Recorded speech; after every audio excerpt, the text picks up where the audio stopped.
Shalom buat Bapak Ibu Saudara terkasih dimanapun berada pada saat ini. Saya ucapkan salam sejahtera buat kita semua. Ya, pada malam hari ini dalam renungan kebaktian rumah tangga GKP Ujung Berung, pada saat ini mengambil renungan terambil dari Efesus 4 ayat 1 sampai 16. Efesus 4 ayat 1 sampai 16. Baik Bapak Ibu, sebelum saya membaca renungan firman Tuhan pada saat ini, sebelumnya kita bersatu di dalam doa. Kita berdoa.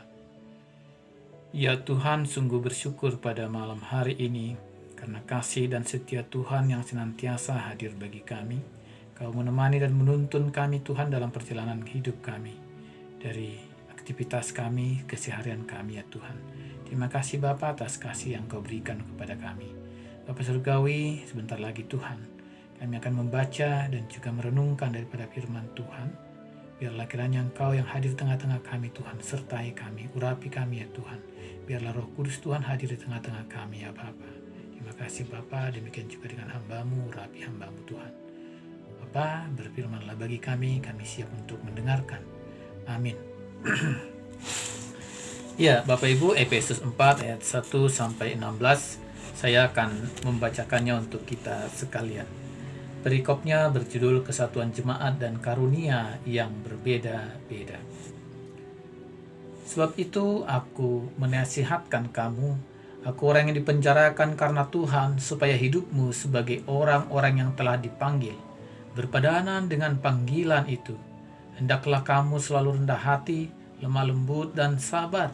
Tunjukkanlah kasihmu dalam hal saling membantu, dan berusahalah memelihara kesatuan roh oleh ikatan damai sejahtera, satu tubuh dan satu roh, sebagaimana kamu telah dipanggil kepada satu pengharapan yang terkandung dalam panggilanmu. Satu Tuhan, satu iman, satu baptisan, satu Allah dan Bapa dari semua, Allah yang di atas semua dan oleh semua dan di dalam semua. Tetapi kepada kita masing-masing telah dianugerahkan kasih karunia menurut ukuran pemberian Kristus. Itulah sebabnya, kata Nas, tatkala ia naik ke tempat tinggi, ia membawa tawanan-tawanan, ia memberikan pemberian-pemberian kepada manusia. Bukankah ia telah naik? Berarti bahwa ia juga telah turun ke bagian bumi yang paling bawah. Ia yang telah turun, ia juga yang telah naik jauh lebih tinggi daripada semua langit untuk memenuhkan segala sesuatu.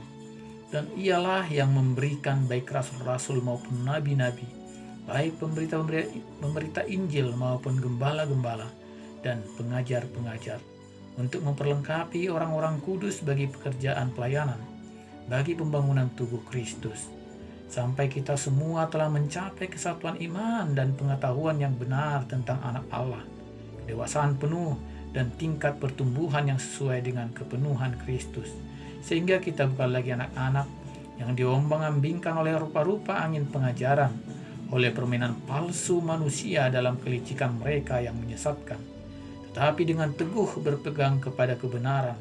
Di dalam kasih kita bertumbuh di dalam segala hal ke arah Dia, Kristus yang adalah kepala. Daripadanya lah seluruh tubuh yang rapi tersusun dan diikat menjadi satu oleh pelayanan semua bagiannya, sesuai dengan kadar pekerjaan tiap-tiap anggota, menerima pertumbuhannya dan membangun dirinya dalam kasih. Demikian pembacaan firman Tuhan. Orang yang berbahagia adalah orang yang mendengar firman Tuhan dan melakukannya di dalam hidupnya. Haleluya. Amin. Ya, Bapak Ibu Saudara yang dikasihi Tuhan, tema pada renungan KRT pada saat ini berjudul Pelangi itu indah, keberagaman itu anugerah. Pelangi itu indah, keberagaman itu anugerah. Bapak Ibu, jika kita melihat munculnya pelangi, kita melihat sesuatu yang indah di sana. Kita melihat warna-warna daripada pelangi itu. beragam warna di situ. Ada yang merah, jingga, kuning, hijau, biru, nila, dan juga ungu. Atau sering disingkat dengan Mejikuhi Biniu. Warnanya sangat beragam, banyak warna di situ. Dan itu yang membuat juga pelangi itu menjadi indah. Dia menyatu, menjadikan sebuah harmoni di dalamnya. Pelangi itu menggambarkan sebuah keindahan. Dan memang kalau kita melihat, mengapa pelangi itu indah? Ya karena perbedaan-perbedaan warnanya tadi, tidak satu warna di dalamnya. Ya, pelangi itu disebabkan oleh kombinasi pembiasan dan pantulan cahaya matahari oleh tetesan air di atmosfer. Jadi seperti itu ya. Jadi karena pantulan cahaya matahari oleh tetesan air di atmosfer, Tuhan memang menciptakan pelangi itu yang begitu indah. Dia terangkai melalui warna-warni yang berbeda-beda, begitu ya. Dari warna-warni yang berbeda-beda itu, maka kita bisa juga melihat dalam kehidupan kita, baik dalam kehidupan keluarga, ataupun di dalam kehidupan persekutuan, ataupun di dalam kehidupan sebagai warga negara. Kita melihat ada banyak sekali perbedaan-perbedaan di dalam kehidupan itu sendiri. Ada banyak sekali warna-warni di dalamnya. Di dalam keluarga contohnya, kita punya perbedaan-perbedaan juga walaupun dalam satu keluarga. Ada berbeda karena pemikiran, berbeda karena hobi ataupun keinginan, berbeda karena ada perbedaan pengetahuan, dan banyak perbedaan lagi di dalamnya, begitu ya. Tapi ingatlah satu hal, bahwa ketika kita berbeda, ketika ada perbedaan di dalamnya, bahwa itu juga menjadi karya Tuhan yang indah dalam kehidupan kita, di saat kita ataupun keluarga mampu menjadikannya menjadi sebuah kekuatan besar.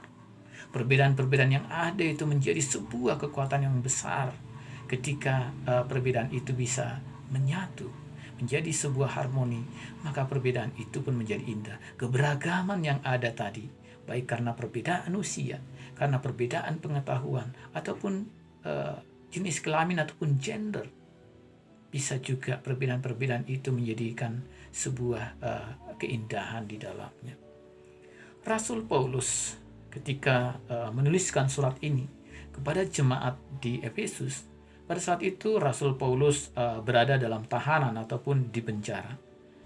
Nah, mendengar jemaat di Efesus ada dalam keadaan perbedaan ataupun ada dalam keadaan masalah, maka pada saat itu Rasul Paulus mengingatkan jemaat di Efesus, karena pada saat itu jemaat Efesus juga melakukan penyembahan kepada dewa Yunani yang menyembah kaisar.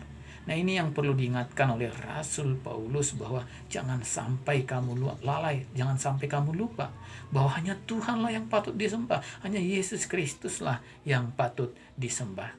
Kira-kira begitu Bapak Ibu Saudara sekalian. Kalau kita membaca tadi di ayat yang ketiga, ayat yang ketiga sampai yang kelima. Dan berusahalah memelihara kesatuan roh oleh ikatan damai sejahtera, satu tubuh dan satu roh, sebagaimana kamu telah dipanggil kepada satu pengharapan yang terkandung dalam panggilanmu. Satu Tuhan, satu iman, satu baptisan, satu Allah dan Bapa dari semua Allah yang di atas semua dan oleh semua dan di dalam semua. Rasul Paulus mengingatkan jemaat pada saat itu untuk senantiasa mengingatkan kembali agar mereka adalah bagian yang utuh, bagian yang satu. Satu Bapa, satu persekutuan, satu tubuh, dan juga satu roh. Itu yang diingatkan oleh Rasul Paulus melalui pembacaan di Efesus 4 ayat 3 sampai ke 6 ini. Dia ingin mengingatkan bahwa kehidupan warga jemaat Efesus walaupun berbeda-beda, tapi mereka tetap satu tubuh, satu Tuhan di dalamnya. Rasul Paulus dalam pembacaan ini menggunakan gambaran bahwa gereja adalah tubuh Kristus. Dan Kristus adalah kepala gereja itu sendiri. Dia adalah kepala gereja. Gereja di Efesus yang terdiri dari banyak anggota dengan berbagai karunia-karunia yang dimiliki dalam kehidupan pelayanan.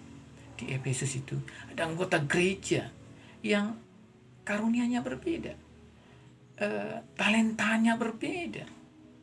Ada yang sebagai rasul-rasul, ada yang sebagai nabi, ada yang sebagai pemberita Injil, sebagai gembala, ataupun sebagai pengajar-pengajar. Dan semuanya mereka mempunyai peran yang berbeda-beda tentunya di dalam pelayanan. Itu sebenarnya memperlihatkan betapa kayanya Tuhan, betapa kayanya gereja, betapa kayanya orang-orang yang mengikut Tuhan itu. Mereka diberikan karunia-karunia yang luar biasa. Dan sebenarnya mereka mendapatkan itu bukan karena kemampuan mereka, tapi karena Tuhan yang memampukan. Tuhan yang memberikan hikmat dan pengetahuan. Tuhan yang memberikan talenta-talenta itu kepada mereka. Kekayaan orang Kristen di Efesus, pengikut Kristus, kekayaan itu adalah anugerah yang luar biasa dari Tuhan Yesus Kristus bagi gereja. Atau dengan kata lain, bahwa adanya perbedaan-perbedaan tadi, perbedaan sebagai rasul-rasul, sebagai pemberita-pemberita Injil, ataupun sebagai pengajar tadi, itu adalah kekayaan-kekayaan yang diberikan oleh Tuhan kepada mereka. Bapak Ibu, di dalam kehidupan keluarga juga kita bisa melihat tentunya perbedaan-perbedaan tadi. Ya. Di dalam gereja pun kita bisa melihat, dalam persekutuan kita, di GKP Ujung Berung juga kita bisa melihat ada perbedaan-perbedaan karunia, perbedaan-perbedaan talenta yang dimiliki. Mungkin ada yang memang punya talenta untuk berkhotbah, menyampaikan firman. Ada yang mungkin punya talenta di bidang organisasi, atau ada yang mempunyai talenta di bidang musik sebagai prokantor, atau juga sebagai di sound system gitu. Semua ini harus saling memperlengkapi. Bukan menunjukkan bahwa dirinya mampu, bahwa dirinya paling hebat, dirinya adalah yang paling tinggi dari yang lainnya. Tidak ada seperti itu. Ini yang diingatkan oleh Rasul Paulus sebetulnya pada jemaat di Efesus, bahwa Tuhan memperlengkapi kita. Tuhan memperlengkapi daripada anak-anaknya semua dengan talenta itu. Untuk apa? Agar mereka bisa bersatu, mereka bisa saling membantu, mereka bisa saling memperlengkapi satu dengan yang lainnya, sehingga pelayanan itu bisa berbuah, sehingga pelayanan itu menghasilkan damai sejahtera, sehingga pelayanan itu betul-betul menjadi indah. Indah dilihat orang lain, namun juga indah dirasakan oleh para pelayan itu sendiri. Ketika seseorang bisa berkhotbah, tidak berarti dia lebih tinggi posisinya daripada orang lain di jemaat. Tidak. Ketika seseorang bisa bernyanyi, ataupun bisa bernot begitu, ataupun memetik gitar musik, tidak berarti dia lebih penting, lebih berperan daripada yang lainnya. Tidak seperti itu. Kita harus menjadi satu dengan yang lainnya, saling melengkapi agar pelayanan persekutuan itu dapat berjalan dengan baik di dalam kehidupan berjemaat, di dalam kehidupan bergereja. Tidak ada yang lebih penting di antara talenta-talenta yang dimiliki tadi. Semuanya sangat penting, semuanya berharga. Semuanya berharga ketika ada upaya untuk merendahkan hati. Ketika seseorang itu ketika diberikan talenta, maka dia harusnya harus rendah hati dan mau mempergunakan talenta yang dia miliki itu. Karunia yang dimiliki itu adalah untuk membantu orang lain, untuk menyejahterakan orang lain, untuk membawa penghiburan kepada orang lain, untuk membawa damai sejahtera kepada orang lain, untuk menguatkan orang lain, untuk memberdayakan orang lain. Itu yang terpenting. Bukan hanya semata-mata agar saya hebat, saya punya talenta yang berlebih, tidak seperti itu. Kalau seperti itu, Bapak Ibu Saudara, maka bagaimana jadinya kehidupan persekutuan? Kalau masing-masing hanya mementingkan dirinya dan menganggap dirinya jauh lebih penting daripada yang lain. Tidak ada seperti itu. Tuhan begitu menghargai setiap orang yang mau ataupun yang datang ke persekutuan, yang datang kepadanya walau dengan pengetahuan yang rendah sekalipun. Bahkan kita tidak tahu Tuhan lebih sayang yang mana sih, begitu ya. Ya, apakah memang orang-orang yang bertalenta lantas diprioritaskan, yang tidak bertalenta tidak seperti itu. Harus saling melengkapi, saling membantu, saling menguatkan satu dengan yang lainnya. Dalam keluarga, tadi sudah saya singgung di awal, ada perbedaan-perbedaan di dalamnya. Tentu perbedaan itu pun jangan membuat begitu ya kehidupan rumah tangga menjadi cekcok, menjadi berseteru, ataupun menjadi terpisah, terpecah satu dengan yang lainnya, tidak. Tapi seperti pelangi tadi, pelangi yang indah, keberagaman yang ada, itu adalah anugerah dari Tuhan. Masing-masing mungkin punya pengetahuan, masing-masing punya kemampuan, masing-masing punya talenta di dalam kehidupan keluarga itu. Itu yang mungkin dia bertugas sebagai pekerja mencari nafkah, lalu mungkin ibu ya punya kesibukan di dapur mengurus rumah tangga, lalu anak-anak mungkin belajar begitu, ataupun ikut membantu pekerjaan di keluarga. Ya semua saling melengkapi satu dengan yang lainnya, begitu ya. Tidak ada yang lebih utama, tidak ada yang lebih prioritas di situ. Itu adalah kekayaan, itu adalah talenta yang diberikan, karunia yang diberikan oleh Tuhan. Keberagaman yang ada dalam kehidupan keluarga adalah anugerah daripada Tuhan kita Yesus Kristus. Kita syukuri itu dan kita pergunakan untuk kebaikan, untuk kehidupan yang semakin bertumbuh, kehidupan yang saling membangun, kehidupan yang saling melengkapi satu dengan yang lainnya. Bapak Ibu yang dikasihi Tuhan, karena itu maka kekayaan yang dimiliki gereja, maka yang diingatkan kepada kita semua adalah saat memang kita diberikan Tuhan kekayaan ataupun kekayaan yang dimiliki oleh gereja, makanya kita diingatkan kembali melalui pembacaan kita pada malam hari ini, melalui renungan kita pada malam hari ini. Yang pertama adalah saling membantu. Itu yang penting. Saling membantu satu dengan yang lainnya. Artinya dalam saling membantu ini juga harus ada sikap sabar dalam diri, begitu ya. Sabar dan juga bisa menerima perbedaan.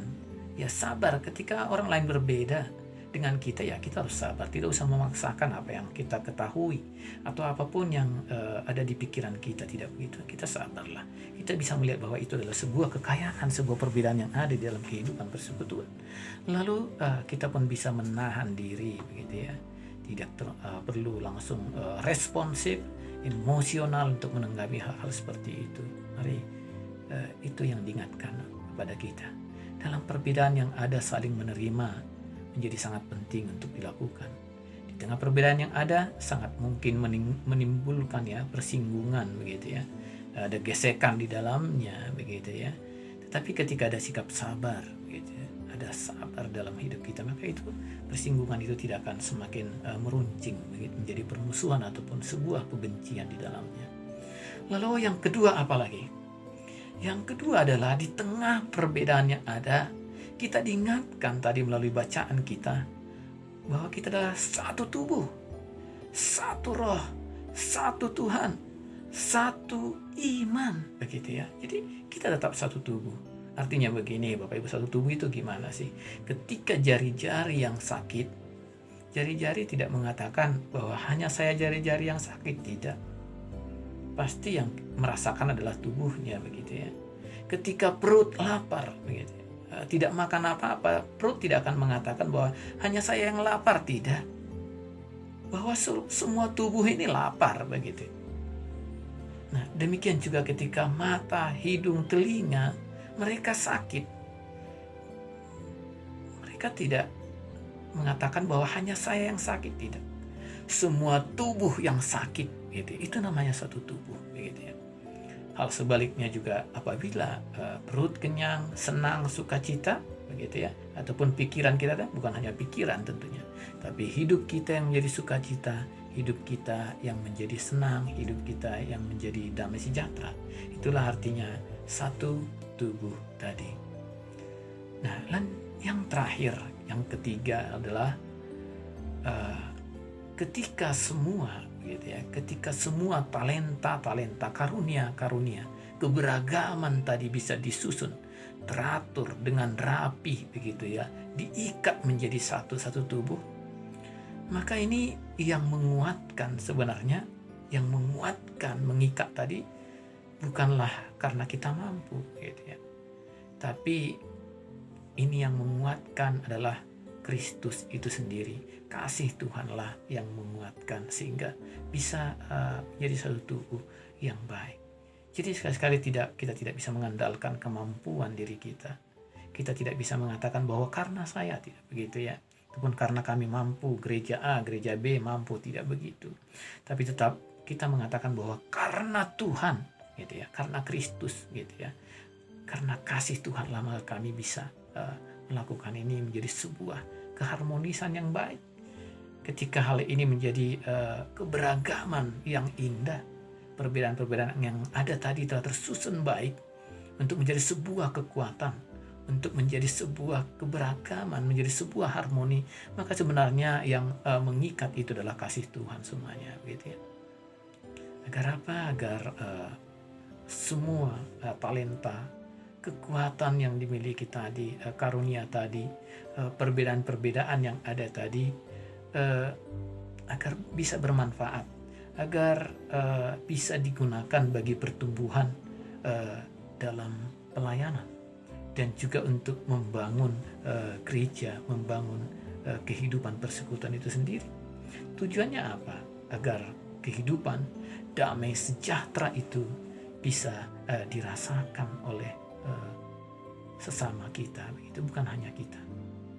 Bapak Ibu, pada bulan ini tentunya kita diingatkan kembali akan 17 Agustus ya, hari kemerdekaan negara kita.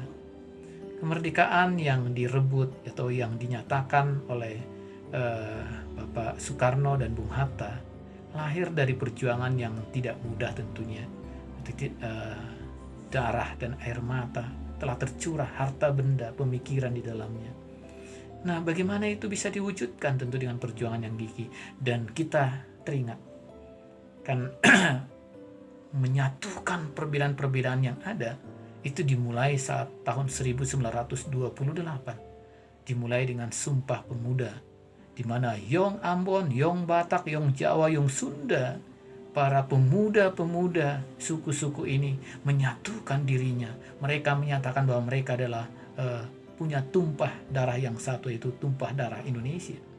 Tidak lagi melihat perbedaan-perbedaan di dalamnya, tidak menjadi sebuah sekat, tidak menjadi sebuah batu sandungan, tapi mereka menyatukan itu menjadi satu kekuatan besar untuk mempelopori berdirinya sebuah negara merdeka. Walaupun memang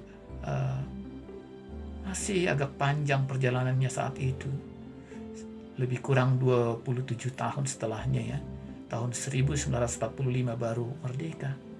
Tapi buah-buah hasil karya daripada pemuda-pemuda yang mau menyatakan bahwa mereka memang berbeda tapi bersatu, itu pada akhirnya membuahkan hasil yang sangat manis, yaitu kemerdekaan. Dan itu yang kita rasakan pada saat ini Bapak Ibu Saudara, bahwa kehidupan kita yang merdeka tidak dijajah lagi, Tinggal tugas kita dalam mengisi kemerdekaan itu dengan baik. Pelangi itu indah, keberagaman itu adalah anugerah. Kiranya Tuhan Yesus memberkati kita semua. Amin. Kita berdoa. Tuhan Yesus, terima kasih Tuhan atas kasih dan penyertaan-Mu bagi kami. Terima kasih atas renungan yang telah Engkau sampaikan Tuhan bagi kami. Kiranya Tuhan renungan ini dapat kami terima dengan baik dan kami wujud nyatakan dalam kehidupan kami ya Tuhan. Terima kasih Bapa, inilah doa kami, inilah ungkapan syukur kami Tuhan yang kami naikkan hanya melalui anak Yesus Kristus, Tuhan dan Juru Selamat kami yang hidup. Terpujilah Engkau ya Tuhan. Amin.